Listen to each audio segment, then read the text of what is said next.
In today's video, I'm going to teach you how to add page numbers to your Word document seamlessly. This process is incredibly useful for organizing your work, especially when dealing with lengthy documents where keeping track of pages is essential. We'll guide you through each step, ensuring even those new to Word can follow along without a hitch. First things first, you'll want to begin by opening your document in Microsoft Word. Whether you're working on a report, an essay, or any kind of document, adding page numbers is a crucial step to ensure your information is well organized and easy to navigate. With your document open, let's move on to the ribbon, which is the toolbar at the top of Word that houses many of the program's features. Next, look for the tab labeled Insert. This is where you'll find controls for adding various features to your document, from tables to pictures, and in our case, page numbers. Click on the Insert tab to open up a suite of options.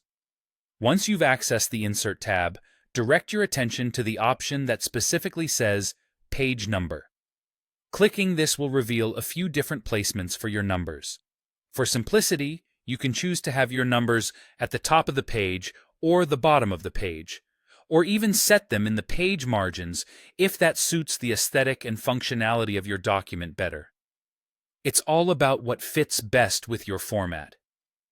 When you click on one of these options, you'll also see a gallery of styles appear.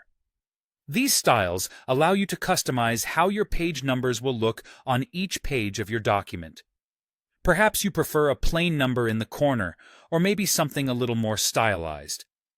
Take a moment to scroll through these options and select the style that complements your document the best. Once your selection is made, you might notice that the header and footer mode is activated. This is normal. It allows you to make further adjustments to the space where your page numbers now reside. However, if you're satisfied with your selection and placement, you can exit this mode with ease. To do this, you simply click on the Close Header and Footer button located on the ribbon, or, as a handy shortcut, you can press the ESC key on your keyboard. This will lead you back to the regular document view. And there you have it. You've successfully added page numbers to your Word document. This small step goes a long way in enhancing the professionalism and navigability of your work. Whether for personal organization or preparing a document for official submission, knowing how to manage page numbers is truly a valuable skill. Thank you for watching, and I hope this tutorial has been helpful.